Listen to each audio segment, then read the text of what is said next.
Good afternoon, everyone, and I hope you had a lovely lunch break. I'll just make a few announcements while we're waiting for Laura and Sebastian.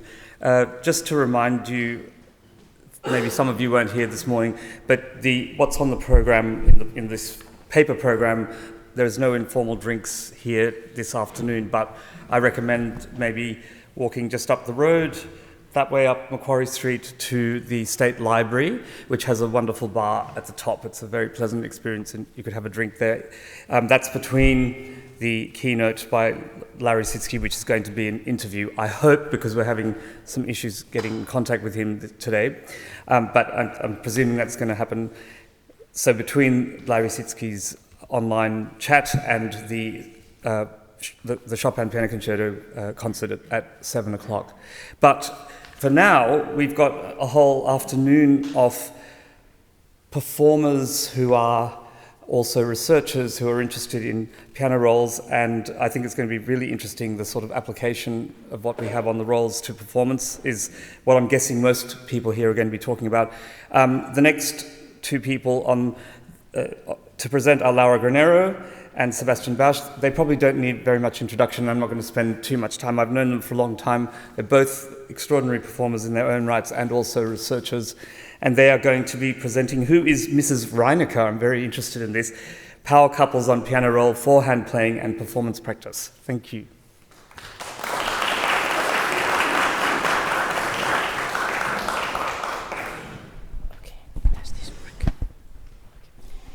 Good afternoon.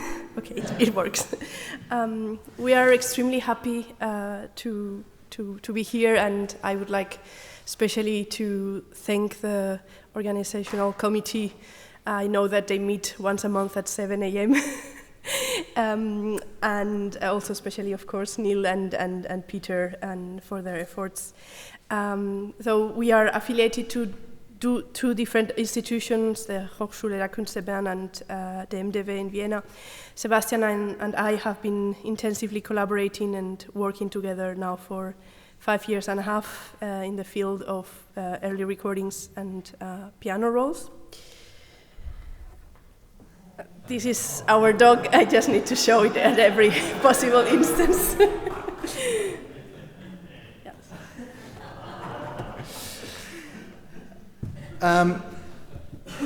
In our work, we have focused on practical applications as performers on mostly historical instruments. Today it will be a modern one, but usually we play on historical instruments.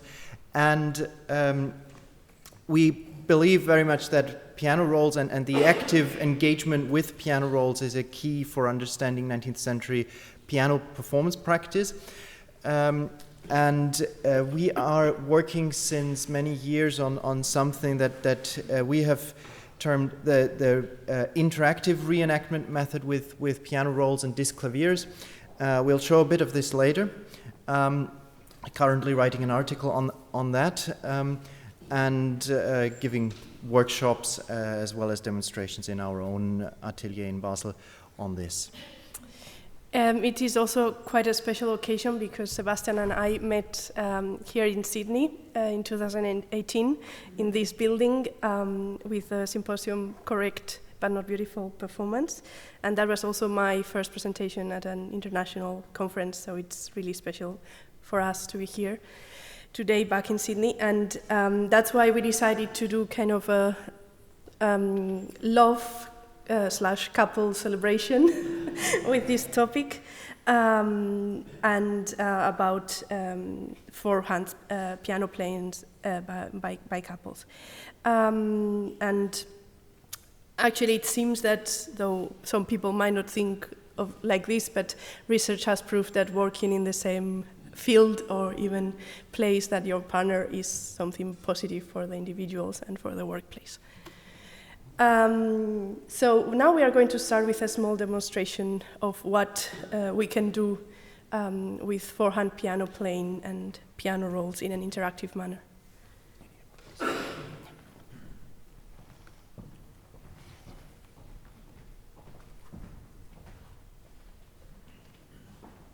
that's the magic moment where usually technology fails us.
That was a very unrehearsed situation.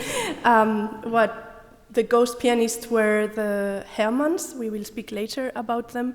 But of course, with the pieces that we will perform as part of this lecture recital, we have been rehearsing like this, deleting the solo or the primo and practicing with them before we came together. But we won't show much of this because several of them don't have dynamics and don't sound very good. So.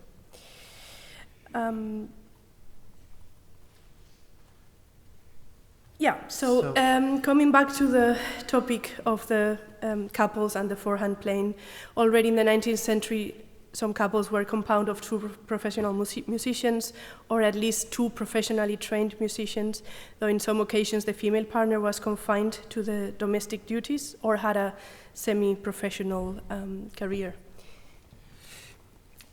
In general, the 19th century was, of course, the big century of forehand playing. And there is an interesting connection to performance practice research in general that is very nicely highlighted in this book by the German sociologist Adrian Daub, who is, I think, now lecturing at Stanford, I think, who writes kind of a social history of piano playing and argues that it was so present and such an essential part of everyday culture that actually we know very little about it. And that is, of course, true to many performance practice issues as well, what Riemann termed the verloren gegangene Selbstverständlichkeiten. The things that were so self-evident that no one spoke about them are only mentioned in the way that they happened, because everyone knew what happened and how it happened, but they don't tell us what exactly was done. So we know a lot that everywhere people played, but how? We have much less instructions on that in written text as, for example, on professional solo performances. And that was one of the reasons why we also wanted to look in the earliest recorded evidence on this, because, of course, forehand playing has then changed radically in the same way as also string quartet playing has changed in terms of togetherness, etc. Just a quick overview. That was yours. Yes, so we find different constellations of pianists that came together. For example, teachers with students, like Weiss with Stefania or Busoni with Sadora. Then teacher pupils which got married, like Quast and Horab. Then just couples, but that were not teacher-student. Also siblings and father-son, and also just two professional pianists that met and played together, like Bauer and Gavrilovic. There are many more.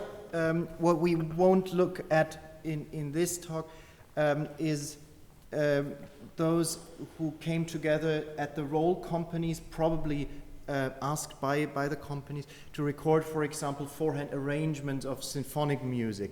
A very interesting topic because of course, this was what forehand playing was mainly about in the 19th century. And there we have the connection to the pianola, of course, that in the days before phonographs and radio, you explored music at home first by playing it forehand, and then later by having a pianola at home that played forehand arrangements. And many of even the non-artist roles, the arranged roles, base their arrangement of symphonic music on forehand arrangements.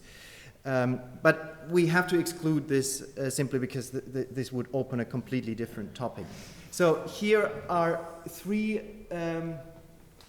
couples that recorded who were, in a way, some of the first professionals in this as piano duets, in the sense that they built a career on that. And that they were not just professional solo pianists who teamed up on occasion, but those were really some of the first who toured and played concerts mainly as a duet, and of whom, indeed, in some cases, we don't even have solo recordings, so we don't know how they played individually. And another thing that is important from the performance practice perspective is that, of course, there were big differences in age, of course, between teachers and students, father and son, but also between some of the couples, because in that time it was much more customary that there would be a big age gap between the male pianist and the female pianist. So sometimes they played actually in very different styles. We will now explore 3 examples by 3 different couples, and we approach them in the manner that we play these 3 pieces that we looked at, not as absolutely precise reenactments, so not as complete copies, but our intent was to understand the mechanism of ensemble playing and to understand better how they organized the forehand playing among themselves. This was also inspired by something that Kai Köpp and Johannes Gebauer with his string quartet did a couple of years in Bern, a couple of years ago, where they reenacted performances of the Klinger quartet to understand how this absolutely impressive untogetherness that is not at all accidental but very much planned and essential part of the interpretation, how you can do this, how you can create this in rehearsal. So we are trying to find the spirit of each of these couples, of how they play together, and then re-embody that instead of just following very empirically the measurements in the recordings. I try to follow. Okay, so now the main question, who was Mrs. Reinecke? I found actually quite bizarre that sometimes we know a lot about the composers, but actually the wives, who were probably the ones who knew them the best, we don't know so much about them, and they must have exchanged a lot about music also. And unfortunately, I discovered very little information about Reinecke's wives, in plural, because there were 3. He was married 3 times, to Betty, to Charlotte, who was a singer, and then to Margarete, who was the one that recorded piano rolls with him. And it was not because of divorce, but the two first ones died, one of them when giving birth. And Reinecke at some point writes to his parents that they know him well, that he doesn't look for beauty or wealth, but that it's important for him and for his sons and daughters that someone also implies that take care of them. And that he thinks that Margarete is an excellent person. Actually, we know that Janacek seemed to dislike very much Margarete. It is unclear if he disliked her playing or whether he disliked the way in which she was in the concerts. So it is not very clear if she played some concerts at all with Reinecke. I don't think so. But in any case, she played piano, obviously, but we don't know about her education. And Reinecke and even Jarason dedicated some pieces to her. So, oops. So we won't play the role, I think, because as we are anyway going to perform this piece, and this comes from a 73-note phonola roll, it would not be much pleasure to listen to that on the disc clavier. In general, this roll works in a very simple way. We are going to separate chairs. Yes, that we do. But before we tell it, of course, we have a question to answer. Who plays where?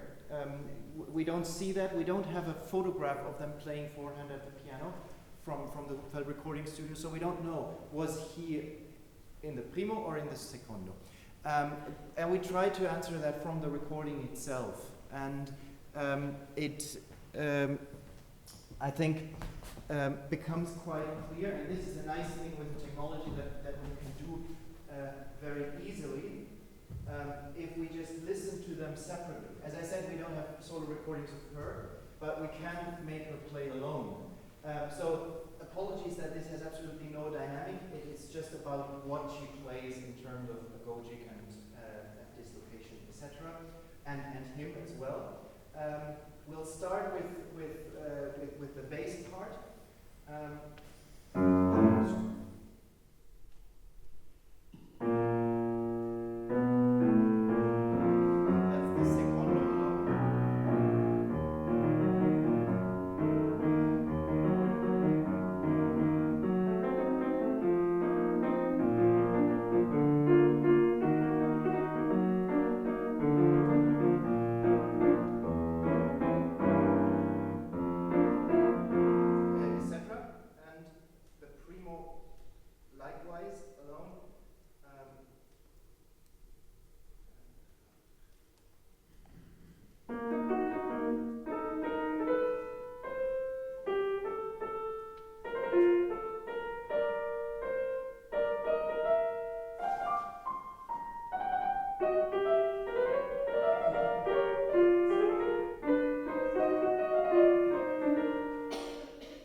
Yes, so virtually all chords in the primo are arpeggiated, though very few in the secondo are untogether. So our guess is that indeed is Reinecke in the upper part, and actually her part, I must say, sounds really boring and uninspiring. So I will have to play the desperate or modernist housewife. For research reasons, I promise I usually play more expressively. Though she was born in 1849, so yeah. So that raised a couple of questions in terms of suppose that she was maybe not a fully professional pianist. What does that tell us, for example, about when amateurs play forehand? Were they so much more literal in a way? Was it more like this? Because, but that's a bit hypothetical. I just give the beginning of the tempo analysis, not to go into detail, but to see that this is a typical way of how Reinecke looks. There is a lot of tempo fluctuation, but it's relatively localized. It's based on momentary things like motifs, harmonic changes, etc. There are not the large-scale accelerando, ritornando structures that we will see later in another recording. So, and the way to put this together and to come close to this recording is actually in a way that we think of the primo part as leading, as Reinecke just playing his thing, the way he feels his own music, with all that we know from his solo recordings, exactly that kind of agogic, the dislocation, etc.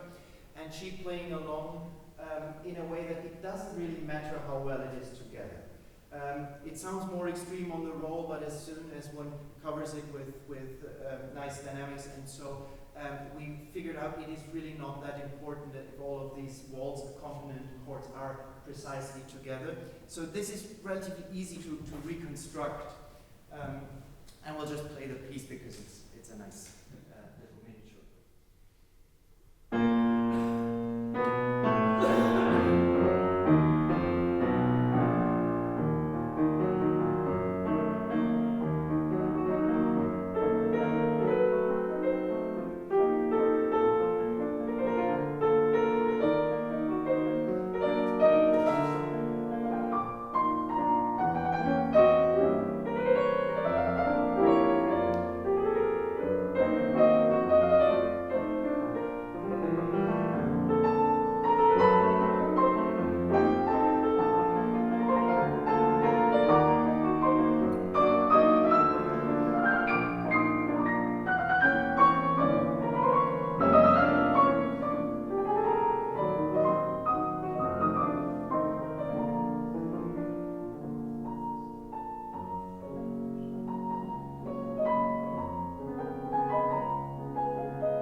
We come to a very different way of playing together with the duo Hermanns. Those were really among the first professional duets. They played in concert a lot, mostly of course on two pianos, because that was what you did in public. But fortunately for the Welte, and also for Hupfeld, they recorded some of the cornerstones of four-hand literature, like the Schubert Fantasie, the Brahms Schumann variations, etc. So they're really big things. And that was what we showed in the beginning. I actually found very little information, especially on him, on her a bit more. She studied actually in Frankfurt with Karl Friedberg. And after the divorce, she stopped playing publicly, but she kept composing. And we found some reviews that we are going to definitely skip. Just with the typical things that it's a good combination of the subtlety of the woman and the strength of the male that brought together through, how was it? Sich aneinander sehnen, sich nacheinander sehen. Yeah. So, the longing for each other at the piano.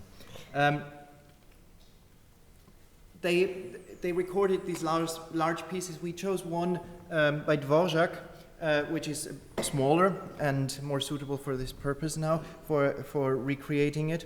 And here we have a completely different attitude towards playing together. It is very much together. It is coordinated in the sense. And how do they do that? They still employ these things that we know from the Romantic tradition of shaping the motifs and so, of using the hairpins for accelerating and so.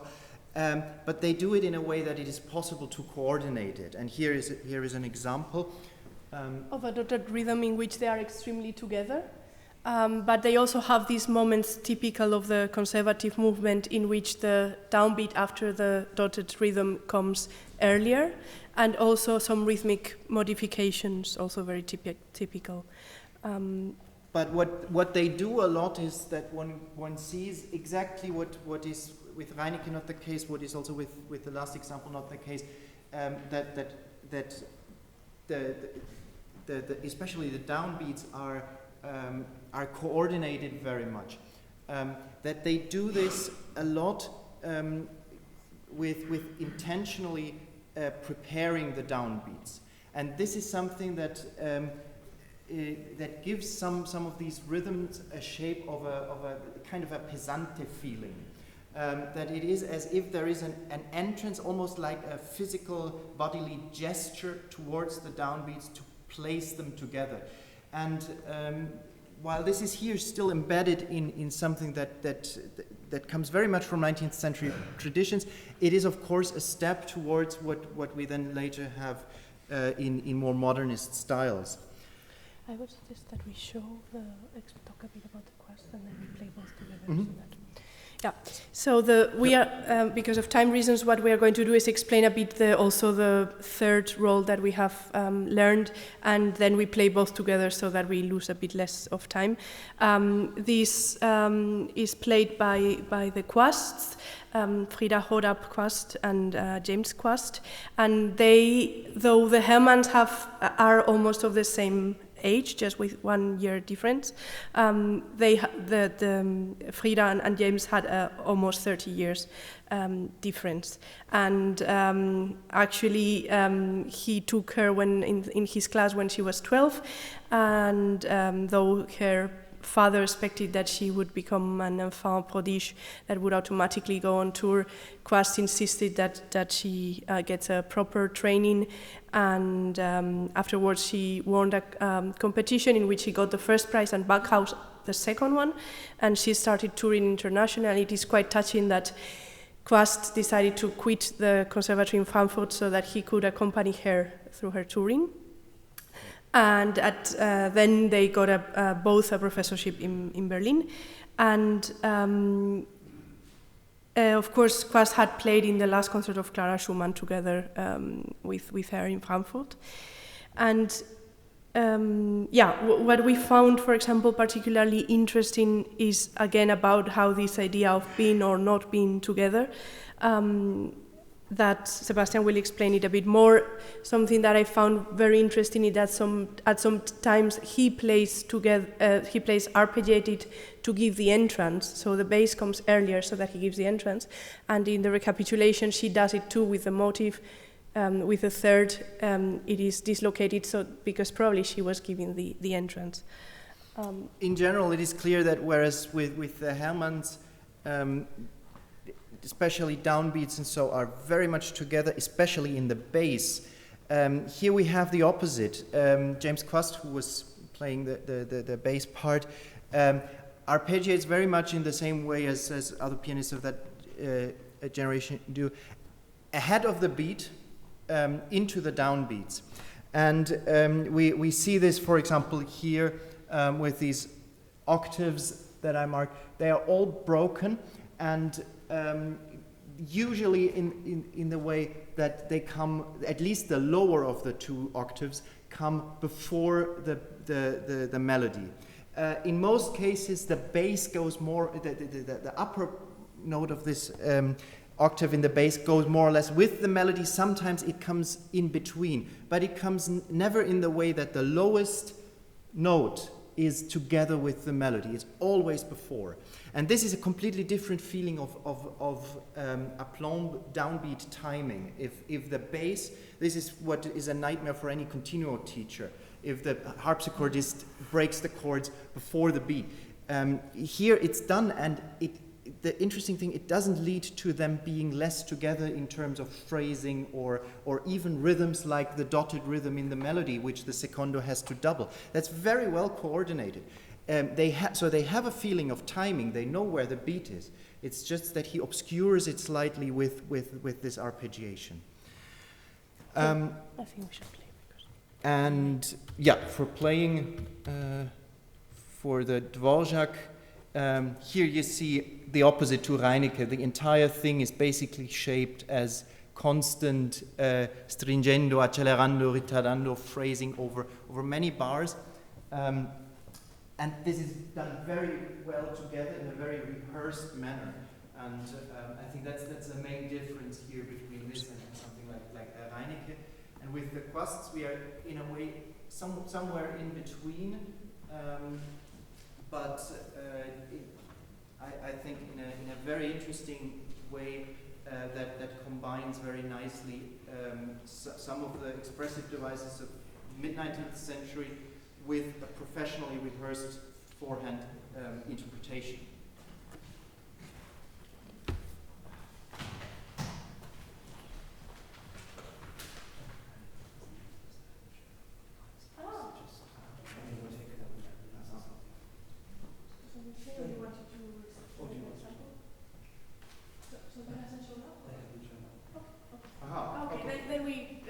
Explain a couple of things more. One comment more. We were already running late in 2018, and this hasn't changed. So you wanted to show the difference with Weiss. Well, it's just, of course, with the Hungarian dances, they were often recorded, and we have another Hupfeld Phonola recording by Josef Weiss and his student Stefania, and here are those two. And well, there is of course a difference in approach. We have a lot of people from the Clara Schumann Brahms circle playing Brahms Hungarian dances, and we know that they were familiar both with the origin of this music and also the way Brahms played it himself, but that they kind of learned this idiom, and still, even with Joachim, but especially with people like Friedberg, Fanny Davis, and so, it sounds very much like an interpretation, first of all, of a Brahms piece, but with in a way, in a Hungarian dialect. Whereas when someone like Weiss and Stefaniai, or also Dohnani or Nikish or so play these things, it is a bit more like a native idiom in which they speak. And especially when they play together, we see here that this is the difference between rehearsing and not rehearsing. The Quasts had to learn to do these typically Hungarian things in a way that they end up doing them very well together.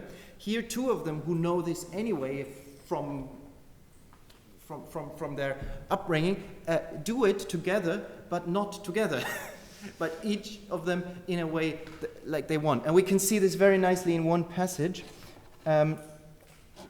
This is Quast, and we see that the first red line, we see a very much broken octave in the bass. The beginning is not at all together, and then it's anyway a 2 against 3 structure that Brahms likes so much that is not supposed to be in any way together. There is basically nothing that belongs together is together. But what is together is the end, the last red line, because that is the goal of the phrase, and there they coordinate. And that is actually very simple to do if you pay attention to each other, to set this one chord together. And not be together before, because you do very independent things and very independent rhythms. Here, we see how it can go wrong when you don't rehearse it. The opposite is the case. They do some kind of also individual accelerandos, but the secondo part is on the important moment of synchronization way too late. The funny thing is this passage is repeated. The second time they play it, they get it right. So it's like they practiced during the recording. So I think to conclude, we have looked at 3 duos, one with the earliest born pianist on piano roll and his amateur or semi-professional wife, with 2 different styles and with the impression that Reinecke is the one who is leading. Then to one of the first four-hands duos, professional duos, in which we find with Dvorak this idea of being together and constructing the piece together, but also at some point even almost in a bit of a modern style. And then this third example, which is a bit in between, with 2 pianists of different generations, with her arpeggiating a bit less, but still creating a common performance, but not in the modern standards of being together, but being together at some points, important points, though not as extreme as with Weiss. While at the same time using the untogetherness very much still as an expressive device in moments where it is clear that they could very well have been together easily. For example, at the beginning of basically every new entrance of new sections, where this is certainly not an accident. Yeah. So thank you very much.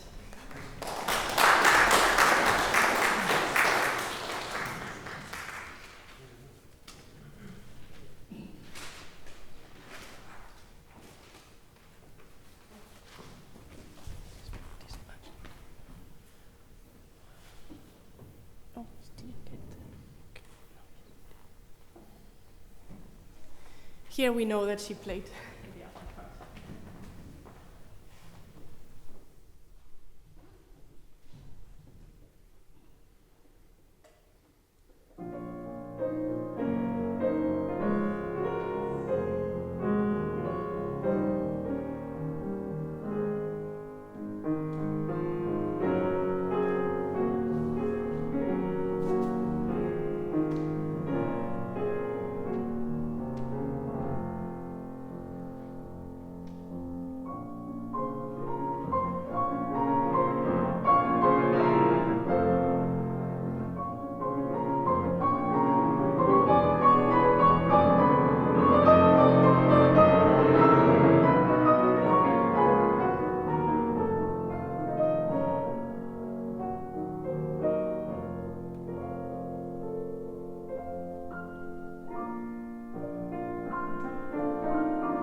absolutely marvelous and fantastic, and you answered so many questions that I've always had. I remember asking Sebastian, what did people do who used arpeggiation and dislocation? How did they do duets? Because how did they stay together? But that was an incredible demonstration of what's possible. I'd just like to say that Valentina, who was meant to come online, hadn't showed up, so we just thought we'd carry on and give her a bit of extra time. Probably needed it anyway. And so we have a few minutes for some questions. In the anti-carry, use the microphone. Yes. No. On the Anticar recordings, they have a number of performances of duo pianists that are conducted by Artur Bodansky, William Pelletier and Arthur Loser, for example. And I think also on the duo art. Is there any record of that? There are some conducted also by Bruno Walter, I think, on the duo art. Yeah. So, yes, this is something that we haven't explored for this now, because we're sticking to original repertoire for piano duets. But of course, there are several things that are interesting about these arrangements. There are those who play them, like, for example, also Weiss and Stefania, who recorded some Beethoven symphonies, and so where it is interesting to see what pianists do with orchestral literature when they interpret it on their own, on pianistic terms. But it's, of course, also equally fascinating to see something that was conducted. For example, the Scheherazade by Rimsky-Korsakov is incredibly fascinating. And then, of course, the personality and the interpretation of the conductor is probably more what you hear than what the individual pianists do. That's an amazing topic because it opens up also performance practice questions for orchestral conductors, for tempo shaping of large-scale forms, which is something which is anyway difficult with piano literature to do in that form, and with the forehand even more so. Great. Izzy. Really enjoyed it. I have a question about the Reinecke. So you mentioned that the secondo part was more straight, and maybe this is to do with the fact that she's amateur and more literal. Do you think it's also the type of rubato being more like localized rather than like larger scale tempo modifications, kind of needing the accompaniment part to be more stable so that the Reinecke palette on the top can kind of be more flexible in and around that? I mean, that could be an explanation, like it is with some recordings that we find maybe with violin and piano, or cello and piano, where the piano is played in an extremely straight way. For me, it really sounded a bit almost a musical, so I don't know what you think. But I mean, of course, it could also be that she just wants to let him do whatever he likes. It is true that, for example, in the Nutcracker, we found some passage in which one of the performers arpeggiates the same motif and the other one doesn't. So we would have to look more to the other roles of Reinecke to get a conclusion, but it could just be a matter of style. I was going to say that sorry, that's very loud, isn't it? My experience of when I heard it, it made me feel like it was Reinecke's left hand and his right hand. So one hand was playing, if you see what I mean, and then the right hand was freer to do whatever. That's how it came across. And didn't come across unmusically in the left hand. So. It is certainly more, way more strict than if you take Reinecke's solo recordings and take the left hand out. It sounds much different. It's also that the waltz is, in a way, not waltzing. Yes. But that's a different topic, because there we can really, I'm sure they did not intend to even when Reinecke composed this, he did not intend it as a Viennese waltz, but he would have probably, in a solo piece, somehow shaped the rhythm more. Yes. Any other questions? I saw some other hands up. May I ask? Yes, of course. Mark. Maybe the question is wrong, but you're talking about all couples, and I'd love to see you being all couples. Are there couples in history that did not play together, like Vienna, etc.? Maybe that's a crazy question, but there were more couples, but do you do this also? Did they do that? I mean, we don't have recordings, but I didn't look if Carreño and Albert played together. I don't know if they. I never looked into their biographies if they appeared together in concert. I would say it's highly unlikely that they never played together at home, but in concert, I don't know. You can do some research while I'm here. So, thank you so much. That was just wonderful to hear, and very touching, actually. So, we might move on to Nicholas Williams early, if you think that's okay, unless you have other people coming to see you specifically. And then we can add a little bit of time on to everyone's this afternoon then. Thanks, Nicholas. I'll just introduce you while you... Yep. Do you need some help with that? No, I'm okay. Okay. Yeah. So I've known Nicholas for a while now. He's been at many of the same conferences, including the Correct But Not Beautiful, I believe twice, Yeah. one in Vienna as well as one here. And I also know him because I think I examined a master's thesis of yours on Liszt, and it was absolutely brilliant. And he's a wonderful Lisztian. He looks like Liszt. He's not listening to me, that's fine. He's got Liszt's hair. Push to the right. So, Drag the. Nicholas is going to be talking about Arthur Friedheim and Liszt's two legends, and you can read his biography. Thank you so much. Thank you.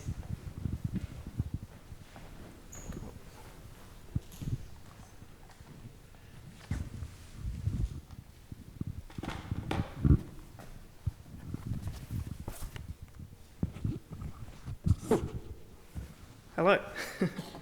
Yep. Thanks, Neal, for the introduction. Yep. My name is Nicholas Williams. I'm a pianist and writer from Perth in Western Australia. So for our overseas friends, that's on the complete other side of the country. And it's a big country, so it takes about 5 to 6 hours to fly. And I was looking it up. It's about the same distance as from Madrid to Moscow, to give you some... Yeah, so... And the difference is there's nothing in between, it's just desert, so... Well, there's a beautiful landscape. I'm currently in the final stages of my PhD at the Western Australian Academy of Performing Arts, which is at Edith Cowan University. My PhD research is on the pianist Arthur Friedheim.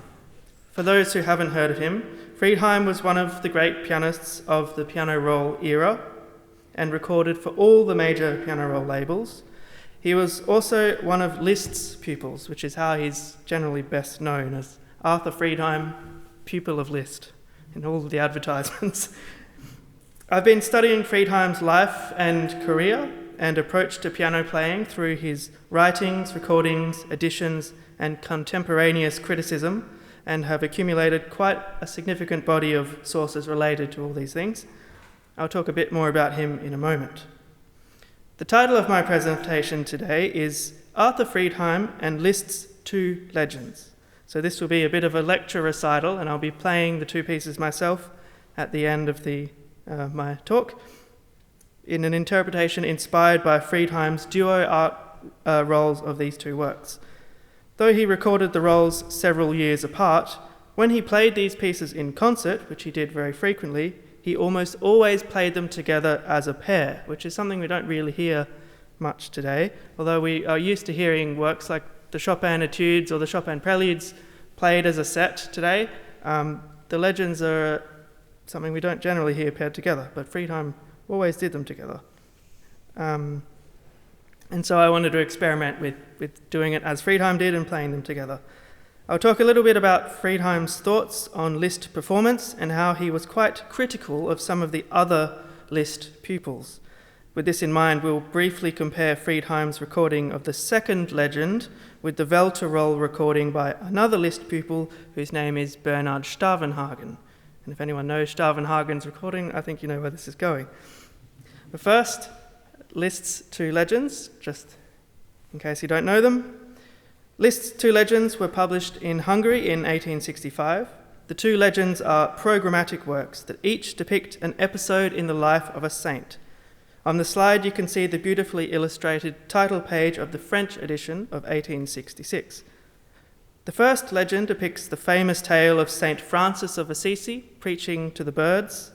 The second legend relates to a lesser-known Saint Francis, who was from the Italian town of Paola. Liszt's piece depicts an episode from the saint's life in which he was denied passage across the Strait of Messina between Italy and Sicily, and defiantly opted to sail across the strait using his cloak as a raft. Both legends are full of rich Christian symbolism, as you can imagine, and uniquely Lisztian piano writing, effectively evoking both chirping birds and crashing waves.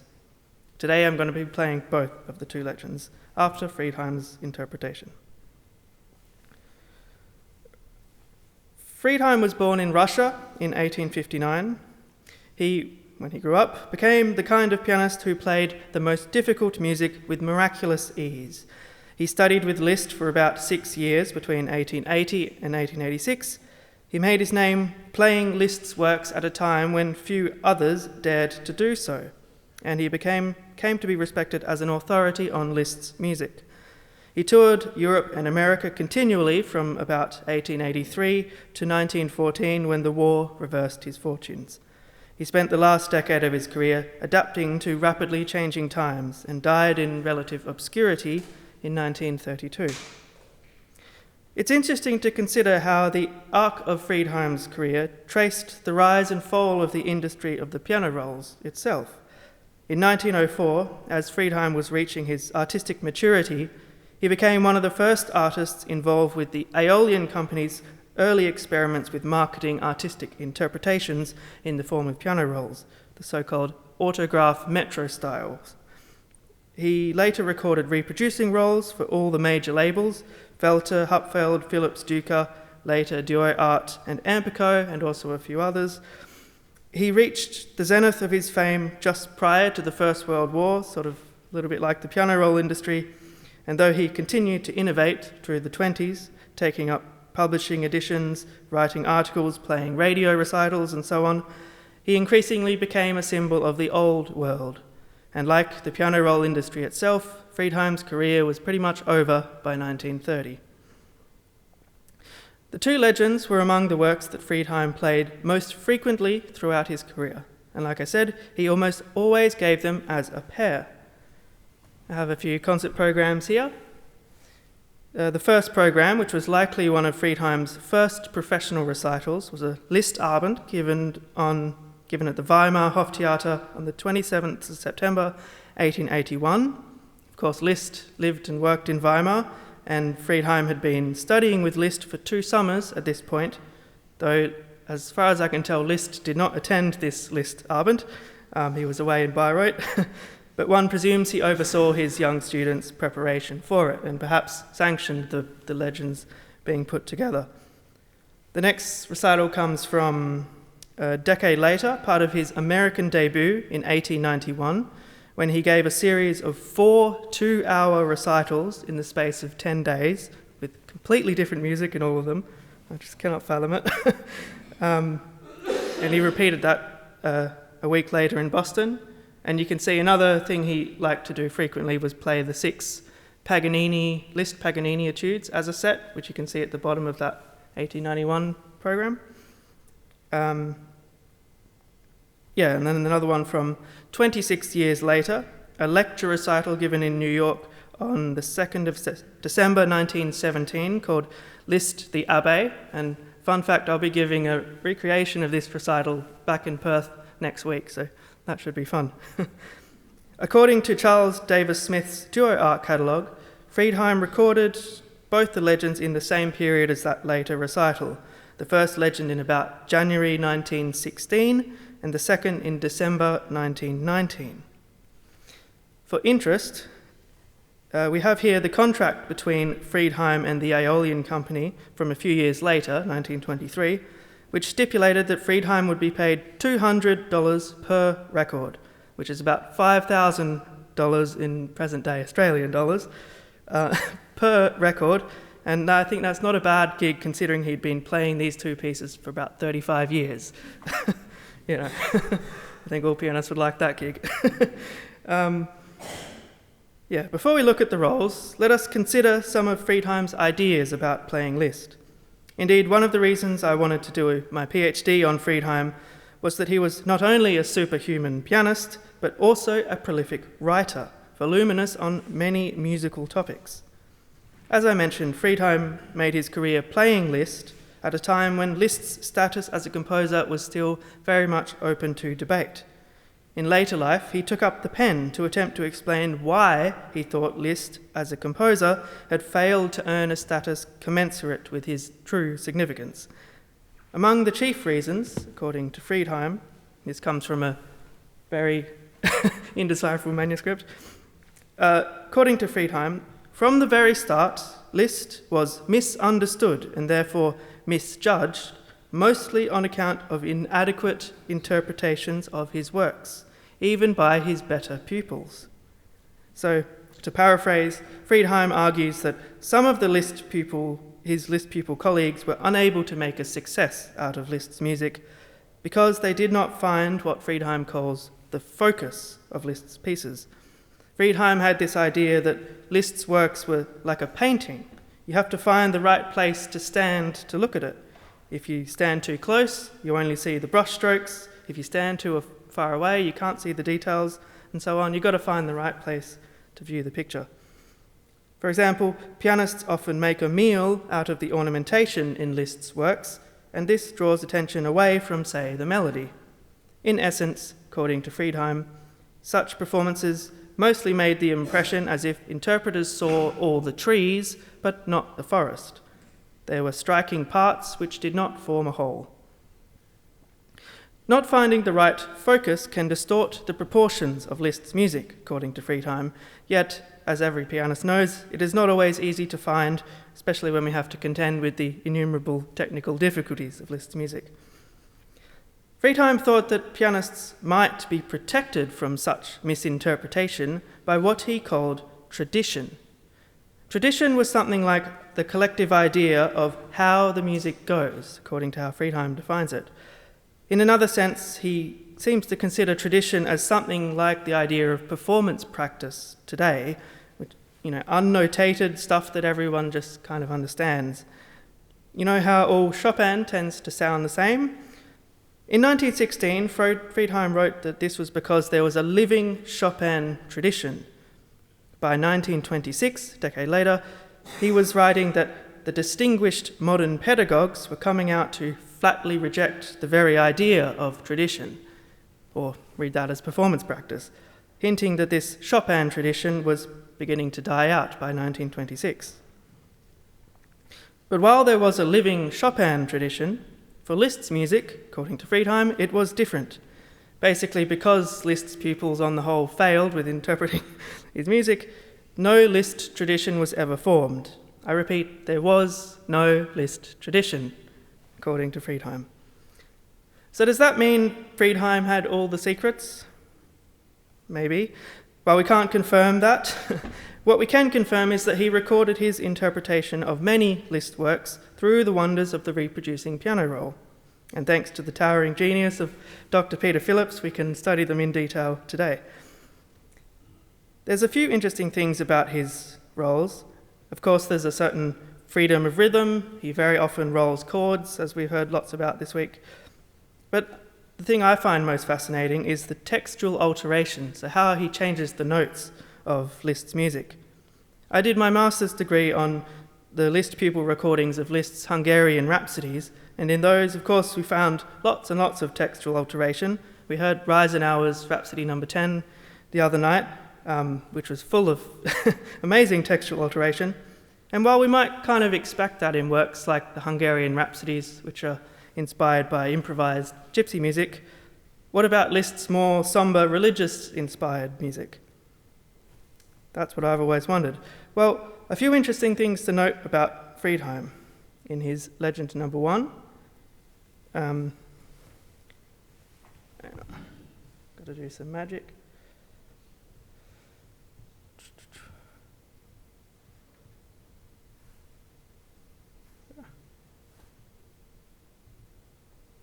Let's hope the sound works. Might have to.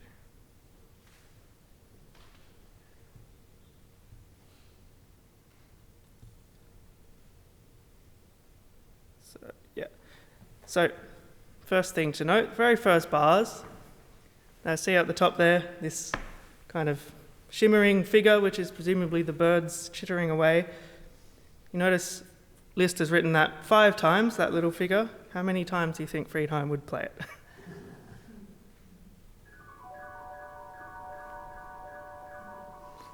More than 5, eh? So he will play it again. Might turn the volume up a bit.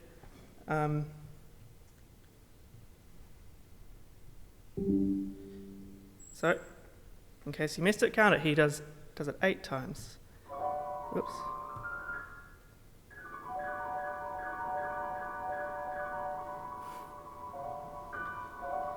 And in case you think, oh, maybe he just wasn't concentrating, lost count, he does exactly the same thing in the next figure, which is in the next bar. So, repeat of the same thing, he does it 8 times again.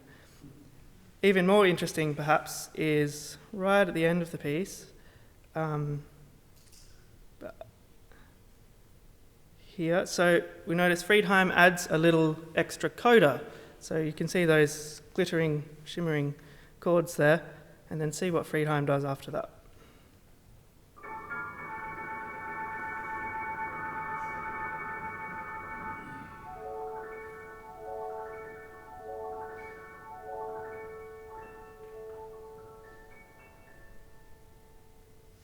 So, as you can see, he's added a little, I don't know if it's improvised, I think it's very beautiful, and I've taken it up myself, and I'll play it myself later.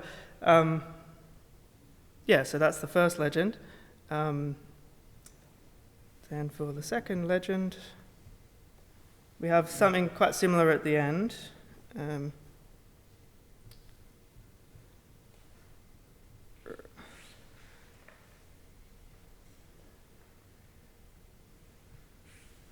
So this time we have, this last thing, big E major, very grand ending, lots of E major chords. We notice Friedheim does a slightly altered chord progression in the last couple of bars there.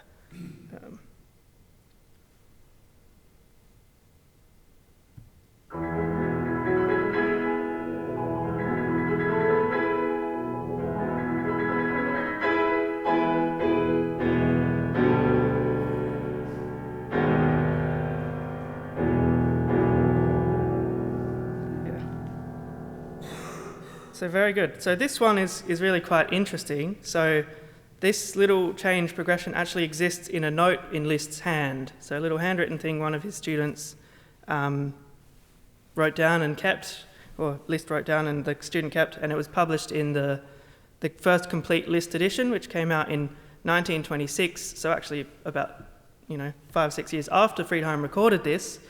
So presumably this is an example of a tradition coming down from Liszt. It wasn't written in the score, but some of the students apparently knew about it.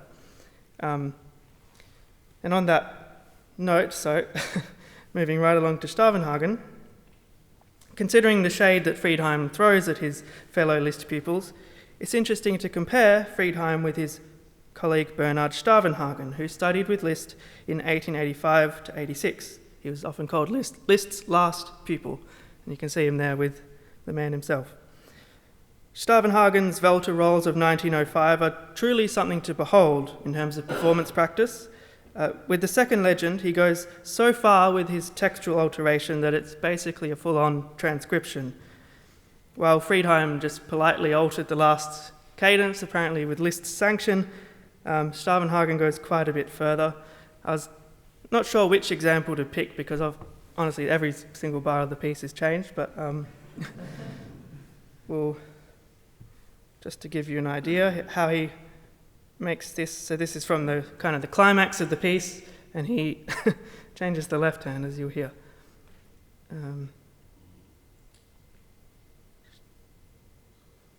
So yeah, this is a Welter roll of 1905, and this is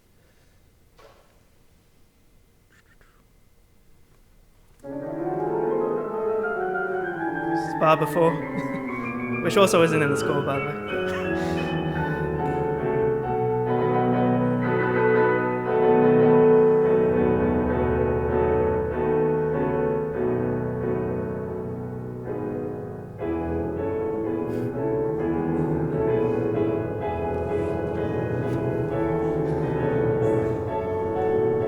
And so on, you get the idea.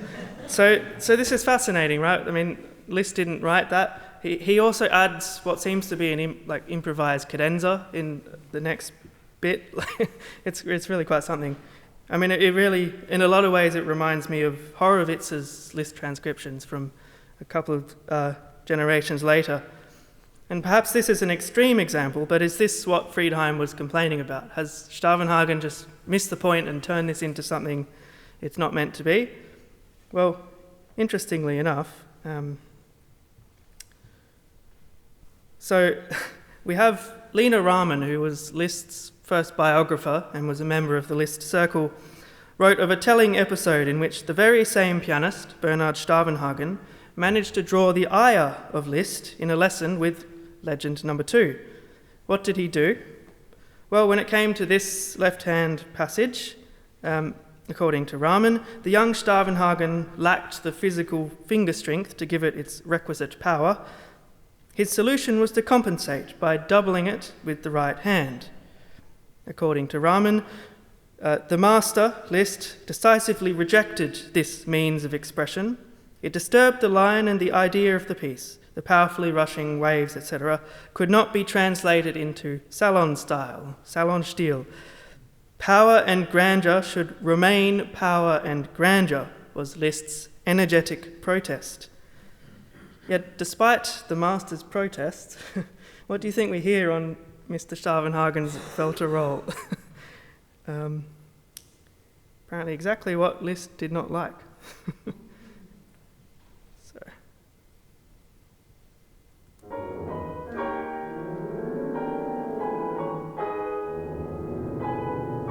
Okay.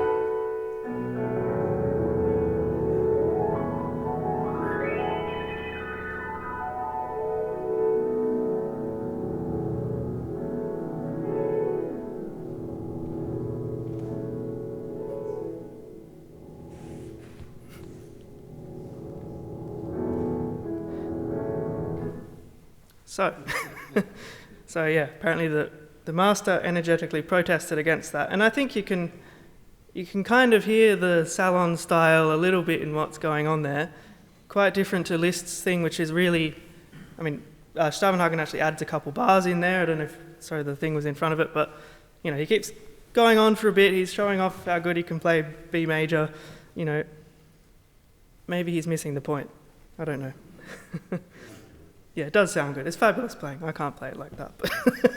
But yeah, so for my performance today, I'm going to play the two legends after the tradition of Friedheim rather than Stavenhagen. And like Friedheim did, I'm going to play them as a pair. I've been inspired by a few details of Friedheim's performances as recorded on the duo art rolls and have adopted his altered endings and other details. Personally, I find Friedheim's playing a little too kind of emotionally restricted, which is something he was often criticised for in his day. I like to explore a bit more freedom of tempo and dynamic range, but I like to think I'm adopting the spirit of his approach, and have studied a lot of his writings and Liszt's writings and all of that stuff as well. As a little introduction, how are we doing for time?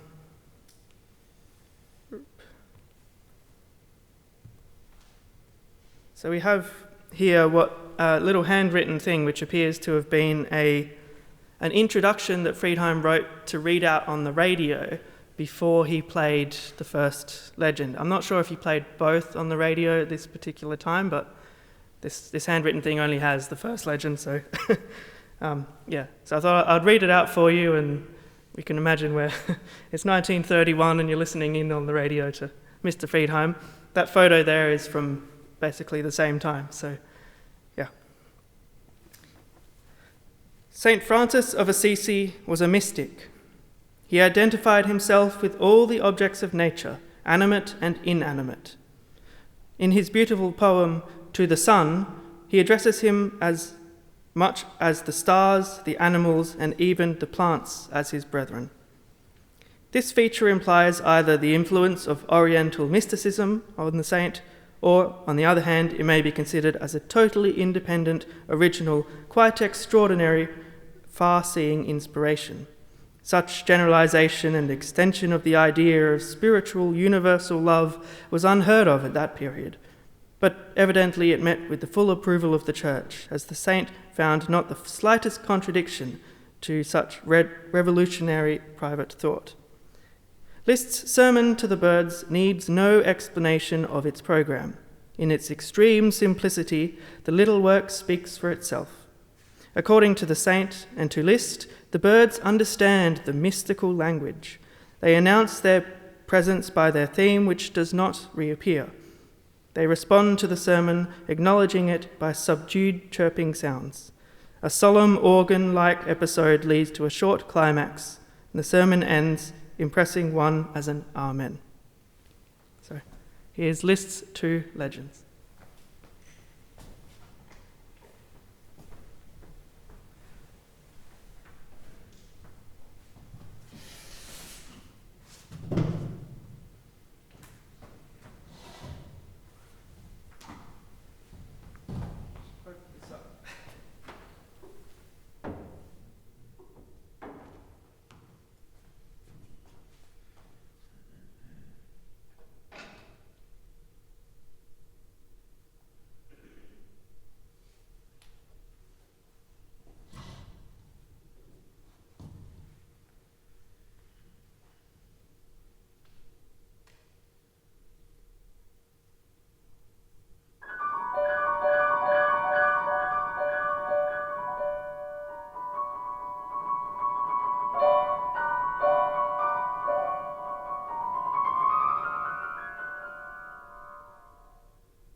was super impressive. I'm glad I wasn't trying to do that.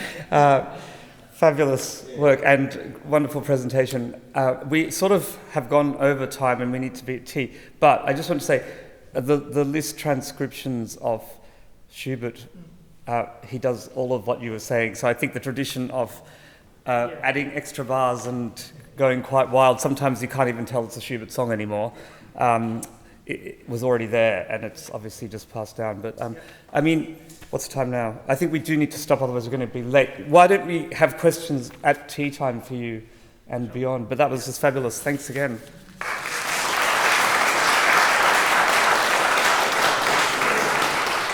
And good luck with your recital. Wow, thanks.